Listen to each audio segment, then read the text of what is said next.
नमस्कार दोस्तों, चलिए जानते हैं झारखंड की 25 बड़ी खबरों को केवल 10 मिनट में। लेकिन उससे पहले आप ये वीडियो कहां से देख रहे हैं हमें कमेंट में जरूर बताएं और वीडियो को लाइक करके चैनल को सब्सक्राइब जरूर करें। झारखंड सरकार ने रसोई गैस की कमी को देखते हुए राज्य के सभी राशन कार्ड धारकों के लिए नया नियम लागू किया है। अब हरा, गुलाबी और पीला राशन कार्ड रखने वाले परिवारों को उनकी नियमित मात्रा के अलावा हर महीने 1 लीटर अतिरिक्त केरोसिन तेल दिया जाएगा। यह निर्णय झारखंड के सभी जिलों में ईंधन की किल्लत दूर करने के उद्देश्य से लिया गया है। झारखंड की राजधानी रांची में पुलिस ने गुप्त सूचना पर कार्रवाई करते हुए धुरवा के डहू टोली से अरविंद कुमार और हरीश ओरा को ब्राउन शुगर की तस्करी के आरोप में गिरफ्तार किया है। उनके पास से 400 ग्राम नशीला पदार्थ, 4,50,000 रुपए नकद, 1 पिस्तौल, 4 गोलियां और 1 थार गाड़ी बरामद हुई है। पुलिस फिलहाल आरोपियों से पूछताछ कर मामले की जांच कर रही है। झारखंड की पूर्व कांग्रेस विधायक अंबा प्रसाद ने हजारीबाग जिले के विष्णुगढ़ हत्याकांड में पुलिस की जांच पर गंभीर सवाल उठाए हैं। उन्होंने पुलिस के दावों को बनावटी बताते हुए खारिज कर दिया और मामले की निष्पक्ष जांच के लिए सीबीआई जांच की मांग की है।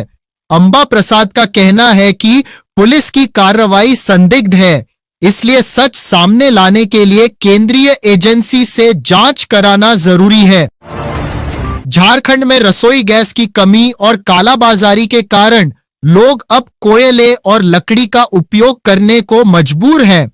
लेकिन अब कोयले की कीमतों में भी भारी उछाल आया है, जिससे आम जनता की परेशानी और बढ़ गई है। पहले 160 से 180 रुपए में मिलने वाला कोयला अब 400 रुपए प्रति बोरा बिक रहा है, जिससे गरीब परिवारों पर भारी आर्थिक बोझ पड़ रहा है। झारखंड के रामगढ़ जिले में पानी की भारी किल्लत से परेशान ग्रामीणों ने खाली बाल्टियों के साथ प्रदर्शन किया है। पतरातू प्रखंड के कोतो और न्यू मार्केट के लोगों ने प्रखंड कार्यालय के बाहर विरोध जताते हुए डिप्टी कमिश्नर को ज्ञापन सौंपा है। ग्रामीणों का कहना है कि वे लंबे समय से पानी की समस्या झेल रहे हैं, इसलिए उन्होंने प्रशासन से जल्द समाधान की मांग की है। झारखंड के हजारीबाग जिले में बच्ची के साथ हुए दुष्कर्म और हत्या के मामले में भाजपा बूथ अध्यक्ष की गिरफ्तारी पर स्वास्थ्य मंत्री इरफान अंसारी ने तीखा हमला बोला है। उन्होंने कहा कि यह घटना भाजपा के दोहरे चरित्र को उजागर करती है और वे इस पर सर्जिकल स्ट्राइक करेंगे। अंसारी ने भाजपा पर नैतिक पतन का आरोप लगाते हुए इस मामले में कड़ी कार्रवाई की मांग की है। झारखंड के साहेबगंज जिले में एक दर्दनाक रेल हादसा हुआ है, जहां बरहरवा साहेबगंज रेलखंड के महाराजपुर इलाके में एक व्यक्ति की ट्रेन की चपेट में आने से मौत हो गई है। इस दुखद घटना के बाद पूरे क्षेत्र में सनसनी फैल गई और स्थानीय लोगों में शोक का माहौल है। पुलिस मामले की जानकारी जुटा रही है ताकि मृतक की पहचान की जा सके। झारखंड के रांची स्थित चुटिया इलाके में इन दिनों एलपीजी गैस सिलेंडर की भारी कमी हो गई है। लोग बुकिंग के 15 से 20 दिन के बाद भी सिलेंडर के लिए भटक रहे हैं और सुबह से ही लंबी लाइनों में लगने को मजबूर हैं। उपभोक्ताओं का आरोप है कि एजेंसी प्रबंधन ना तो फोन उठा रहा है और ना ही सही जानकारी दे रहे हैं, जिससे आम जनता बेहद परेशान है। झारखंड के रामगढ़ जिले में गोला वन क्षेत्र के बंदा, मुरपा और धोरधोरिया गांवों में जंगली हाथियों ने जमकर उत्पात मचाया है। हाथियों के इस हमले में 3 लोगों की दर्दनाक मौत हो गई है, जबकि एक महिला गंभीर रूप से घायल हो गई है। घटना की जानकारी मिलते ही पुलिस और वन विभाग की टीम ने मौके पर पहुंचकर जांच शुरू कर दी है। झारखंड का लातेहार जिला खनन राजस्व वसूली के मामले में पूरे प्रदेश में नंबर 1 बन गया है। वित्तीय वर्ष 2025 से 26 में जिले ने 755 करोड़ रुपए के लक्ष्य के मुकाबले रिकॉर्ड 1510 करोड़ रुपए जमा किए हैं। 200% से अधिक की यह शानदार वसूली झारखंड के किसी भी अन्य जिले से कहीं ज्यादा है, जिसे देखकर लोग कह रहे हैं कि लातेहार सोना उगल रहा है। असम विधानसभा चुनाव 2026 के लिए झारखंड मुक्ति मोर्चा की नेता कल्पना सोरेन ने गोसाईगांव में चुनावी हुंकार भरी है। उन्होंने चाय बागान मजदूरों को मिल रही कम मजदूरी पर चिंता जताई और उन्हें टी ट्राइब का दर्जा दिलाने की मांग का समर्थन किया है। कल्पना ने वादा किया कि वे आदिवासियों के हक की लड़ाई लड़ेंगी और झारखंड की जन कल्याणकारी योजनाओं को असम में भी लागू कराएंगी। झारखंड के हजारीबाग जिले में हुए विष्णुगढ़ हत्याकांड का खुलासा होने के बाद सियासत गर्मा गई है। कांग्रेस ने भाजपा पर मामले को जानबूझकर भटकाने का आरोप लगाया है। इस शर्मनाक घटना में बच्ची की अपनी सगी मां ही आरोपी निकली है, जिसे लेकर अब सभी दोषियों को फांसी की सजा देने की मांग उठ रही है। यह मानवता और ममता को शर्मसार करने वाली घटना है। झारखंड के गोड्डा में कांग्रेस विधायक प्रदीप यादव ने अवैध बालू खनन को लेकर अपनी ही सरकार के प्रशासन को घेरा है। उन्होंने बालू माफियाओं पर कड़ी कार्रवाई न होने और अधिकारियों की सुस्ती पर सवाल उठाए हैं। इसके साथ ही प्रदीप यादव ने राज्य में भ्रष्टाचार के मुद्दों और गठबंधन के भीतर कांग्रेस की भूमिका को लेकर भी अपनी बात मजबूती से रखी है। झारखंड भाजपा अध्यक्ष आदित्य साहू ने विष्णुगढ़ हत्याकांड की निंदा करते हुए झारखंड बंद वापस ले लिया है।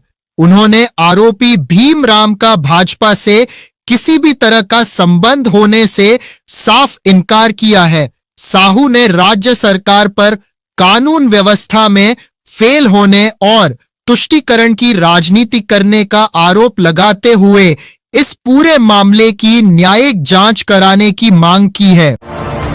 असम में होने वाले चुनावों को लेकर झारखंड की राजनीति गर्मा गई है।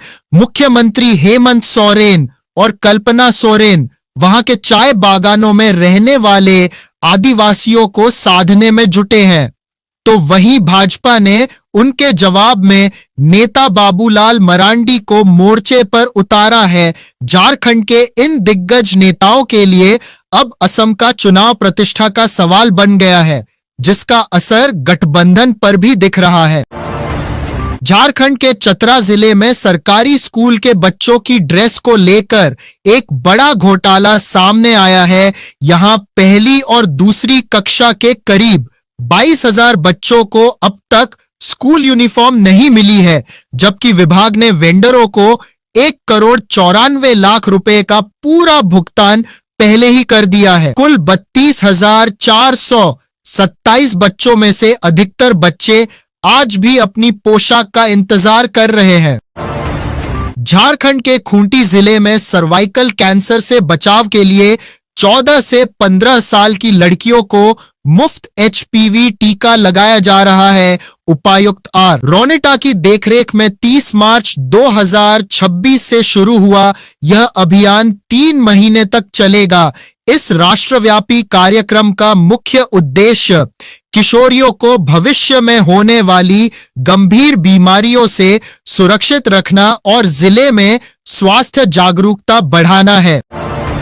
झारखंड के रांची और चाईबासा में पेयजल विभाग अब 35 किलोमीटर लंबी नई पाइपलाइन बिछाकर 4 लाख घरों तक शुद्ध पानी पहुंचाएगा। 2 साल से रुकी हुई इस योजना को 2023 में टेंडर रद्द होने के बाद अब दोबारा शुरू किया जा रहा है। इस नई परियोजना से हजारों परिवारों को राहत मिलेगी और जल्द ही उनके घरों के नलों में साफ पानी आने लगेगा।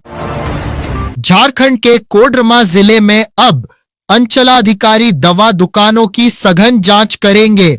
उपायुक्त ऋतुराज के निर्देश पर नशीली दवाओं के दुरुपयोग को रोकने के लिए यह अभियान चलाया जाएगा। सभी दुकानदारों के लिए ऑनलाइन रजिस्ट्रेशन अनिवार्य कर दिया गया है। जांच के दौरान यदि किसी दुकान पर एक्सपायर्ड या अवैध दवाएं मिली तो उनके खिलाफ कड़ी कानूनी कार्रवाई की जाएगी। झारखंड के लोहरदगा जिले में रहने वाले विनोद उरांव मुख्यमंत्री पशुधन विकास योजना का लाभ उठाकर आत्मनिर्भर बन गए हैं। भंडरा प्रखंड के कसपुर गांव के विनोद ने इस सरकारी योजना की मदद से सुअर पालन का व्यवसाय शुरू किया, जिससे वे अब सालाना 2.5 लाख रुपए तक की अच्छी कमाई कर रहे हैं। उनकी यह सफलता राज्य के अन्य किसानों के लिए एक प्रेरणा है। झारखंड के चतरा जिले में 11 लाख रुपए की लागत से बने जपुआ बिरहोर टोला आंगनवाड़ी केंद्र में बुनियादी सुविधाओं का भारी अभाव है। यहाँ पानी की कोई व्यवस्था न होने के कारण छोटे बच्चों और स्थानीय लोगों को पीने के पानी के लिए भटकना पड़ रहा है। लाखों रुपए खर्च होने के बाद भी बुनियादी सुविधाएं न मिलना सरकारी काम पर सवाल उठा रहा है। झारखंड की राजधानी रांची से हवाई सफर करना अब महंगा हो गया है। मिडिल ईस्ट में चल रहे तनाव के कारण विमान ईंधन के दाम बढ़ गए हैं, जिससे दिल्ली, मुंबई और बेंगलुरु जैसे शहरों का किराया 800 से 5,000 रुपए तक बढ़ गया है। किराए में 25 से 35% की इस भारी बढ़ोतरी ने आम यात्रियों की जेब पर अतिरिक्त बोझ डाल दिया है। झारखंड सरकार ने किसानों को राहत देते हुए वित्तीय वर्ष 2025 से 26 के लिए धान खरीद की आखिरी तारीख 31 मार्च से बढ़ाकर 30 अप्रैल 2026 कर दी है। धान की धीमी खरीदारी और किसानों को समय पर पैसा ना मिल पाने की वजह से यह फैसला लिया गया है। अब राज्य के किसानों के पास अपनी फसल बेचने के लिए 1 महीने का अतिरिक्त समय है। झारखंड के गुमला जिले के औरापाट गांव में मशरूम आजीविका परियोजना ग्रामीणों की जिंदगी बदल रही है। इस सफल योजना के जरिए डुमरी प्रखंड के 45 परिवारों को रोजगार मिला है, जिससे वे आर्थिक रूप से मजबूत हो रहे हैं। मशरूम की खेती अब यहाँ के लोगों के लिए कमाई का एक बेहतरीन जरिया बन गई है, जो पूरे राज्य के लिए एक मिसाल है। भारतीय रेलवे ने झारखंड और बिहार के यात्रियों के लिए आनंद विहार से पुरुलिया के बीच एक नई साप्ताहिक एक्सप्रेस ट्रेन शुरू करने का निर्णय लिया है। यह सीधी ट्रेन दिल्ली और झारखंड के बीच बेहतर संपर्क स्थापित करेगी। इस नई सेवा के शुरू होने से यात्रियों का सफर अब काफी आसान हो जाएगा और उन्हें आवाजाही में बड़ी राहत मिलेगी।